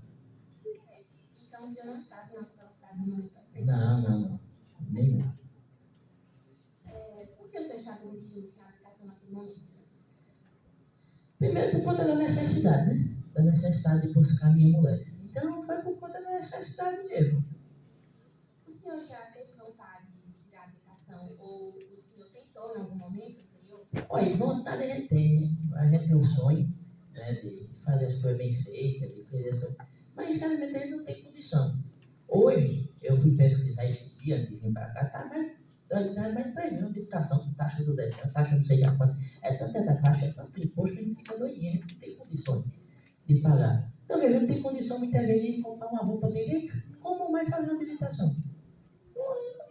Mas por que a gente não quer? Porque a gente tem condição, o Estado não dá uma oportunidade para o pobre. O senhor afirma que o senhor está sem aplicação porque o senhor não tem condição financeira de arcar com ela. Infelizmente. Mesmo sem aplicação, o senhor tinha costume de dirigir? O senhor dirigiu com frequência? Sim, olha, o que eu disse, lá na minha terra, lá no sítio, muita gente dirige, né? A gente tem sem habilitação, mas para trabalhar mesmo, a gente precisa. Porque, olha, como é que a viúva, como é que as coisas da serraria vai chegar na cidade? A gente tem que trabalhar, a gente tem que levar as coisas para lá, né? Então é a forma que a gente tem para se sustentar. Então, o senhor dirige há muito tempo. Como o senhor considera a sua habilidade de dirigir? Olha, eu só já passei por cada na vida, mais de 10 anos, né? Trabalhando, dirigindo de madrugada, dirigindo de dia, trabalhando para botar com medo dentro de casa. Então, em 10 anos nunca aconteceu nada. Foi tão top que aconteceu depois de 10 anos. Então, a minha habilidade era boa, assim, porque até, graças a Deus, até a vida da criança eu salvei. Então, eu tenho uma habilidade boa. O senhor considera que apenas a ausência de CNH, ela comprova que o senhor não tem habilidade para dirigir? Olha, se com título de alguma coisa valesse, não tinha, quem era habilitado nunca tinha acidente. Então, eu acho assim, a CNH é mais para, desculpa até a palavra, seu juiz, é mais para definir o rico do pobre. Porque se eu tivesse uma CNH na minha vida, eu acho que eu teria melhor condição. Porque sempre o povo confiava, dava um carro para mim, então dava o meu patrão, deixava a chave assim, e eu pegava o carro a hora que eu quisesse, que eu pudesse. Então, se eu tivesse uma CNH, eu teria mais oportunidade na minha vida, né? Eu podia trabalhar com caminhoneiro, uma coisa ou outra, ou táxi, não sei. Mas não quer dizer que, porque eu não tenho a CNH, eu não tenho habilidade. É falta de oportunidade, é diferente. Mais objetivo. Eu estou sempre. O senhor afirma que havia um lombado no local da acidente, não é isso? Havia. A lombada interferiu de alguma forma no acidente acontecer? Sim, porque, feito eu disse a doutora ali, mas a doutora não entendeu. Quando a gente vê a lombada, a gente vai reduzir, mas a gente não reduz de uma vez. Só que quando vê a criança, no movimento que eu joguei o carro, querendo ou não, afastou mais o carro, né, da criança, mas jogou mais para a via, para contar não. E quando veio a lombada, o impacto foi tão grande que o carro se desgovernou, se subiu a calçada. E outra coisa, viu? Eu vou ver aqui dizer que é assaltado, não sei o quê, mas era cheio de terra. Não, você já está se referindo a outro assunto. Não era da lombada? Não, é sobre a lombada especificamente. Ah, tá bom. Perdão. Quais eram as condições da via naquele momento? Pronto, agora tô vendo. Era cheio de terra, tinha um buraco. Olha, e outra coisa, viu? Para motorista que é experiente, motorista que é experiente, sabe? Em via que é área que está cheia de terra, quando a gente vê o carro, derrapa, né? Derrapa, o carro derrapa. Uma experiência, não sei se para vocês aqui, Júlio, andar de moto. Quem anda de moto sabe, uma via que tem muita terra, que você vai frear e jogar a moto pro lado, a moto cai, a moto escorrega. Mais objetivo. Mas eu estou explicando. Já respondeu, eu quero só que responda rapidamente. Desculpe. O senhor tem consciência que está acusado num duplo tentativa de homicídio, né? Hã? Eu queria perguntar se no momento do acidente, o senhor tem intenção de causar danos a alguém? Deus me defenda, moça. Tá aí? Oxe, olha, eu já digo e repito. Eu preferi 10.000 vezes que fosse mil desgraça comigo do que fazer mal a alguém. A gente é pobre, mas a gente também não quer mal de ninguém, não. A gente não quer desgraça de ninguém, não. Eu preciso perguntar, o senhor tem intenção de matar a vítima? Deus me defenda. Oxi, eu não mato nenhuma barata dentro de casa porque vai matar alguém. Em algum momento o senhor imaginou ou previu que essa fatalidade iria acontecer? Não, né? Porque na hora a gente não pensa nas besteiras, nas coisas. Eu não pensei besteira, não. Eu pensei, a minha única coisa que eu queria era acudir minha mulher que estava passando mal. Porque, veja, minha mulher já estava na casa dos outros, fazendo faxina e já passa mal. Não, a patroa não ia acudir ela, não. Se não fosse ele, que ia acudir ela. Então o senhor não assumiu o risco de cometer o crime ao qual está sendo acusado? Não, não queria cometer crime nenhum, não. Queria salvar minha mulher. Foi realizado algum exame de sangue do senhor? Não, isso aí não. Só botaram um negócio de bafão na minha boca para não tirar sangue. Obrigado. Jurado, se é uma pergunta, seja bem objetiva. Ele fica comigo? Fique, pode cair. Vitória.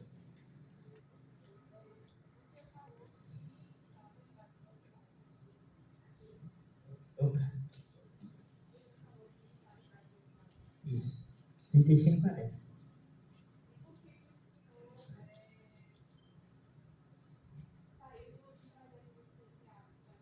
Olha, veja só. Porque, veja só. A senhora dirige, não sei se a senhora dirige. Tem coisas que a gente não consegue no freio, não. Quem tem habilidade no volante sabe o que eu estou dizendo. Se uma criança aparece uma vez na sua frente, não foi nem a rato, não, que para no momento, não. A gente tinha que jogar o carro, porque senão ia bater na criança. Se tivesse 10, 5 quilômetros, eu tinha que jogar o carro, porque a criança atravessou em cima do carro. Não foi de uma daqui para ali, foi em cima, né? É muito complicado uma coisa dessa, viu? É muito complicado. Tem mais? Opa. Liga lá.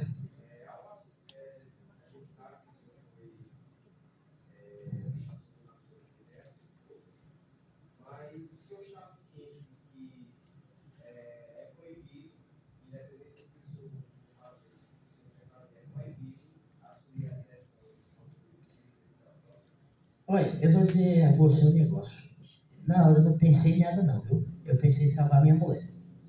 Porque eu vejo assim, como a maioria das pessoas aqui, a gente sabe das coisas. Quem tem filha aqui, quem tem esposo, quem tem mulher, você sabe, na hora que acontece uma coisa, você não pensa em outras coisas, você pensa em salvar.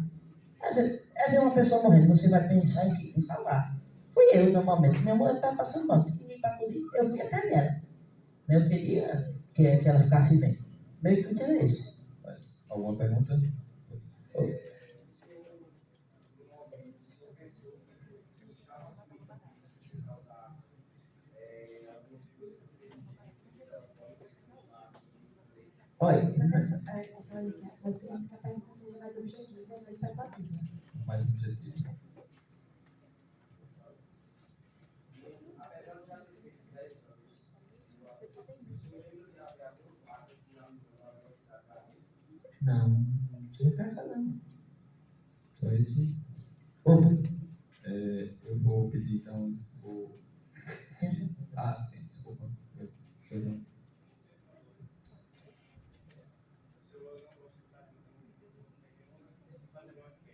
com certeza.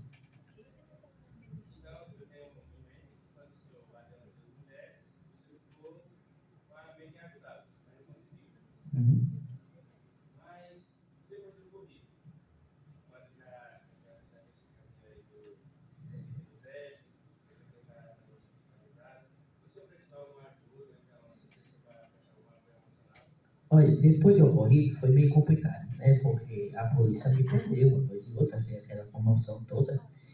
Mas eu sempre conversava com meu patrão, né? Perguntava a ele como é que estava a vítima, ele deu até uma ajudinha, ele me garantiu que tinha dado uma ajudinha. A minha mulher também eu perguntava, só que minha mulher não podia ir lá, né? Porque a bichinha podia ser lixada. Então, quem me ajudava mais nesse sentido era meu patrão. Ele que ia lá, dava uma coisinha, ajudava, porque também, feito ali, aquilo não era um patrão, aquilo era um pai, dava carro para a pessoa, me ajudava e tudo. Então, ele foi muito bom nesse sentido. Mas ele disse sempre que ele ia me visitar e perguntava, e aí, como é que tá a mulher? Tá melhor? Ela tá boa?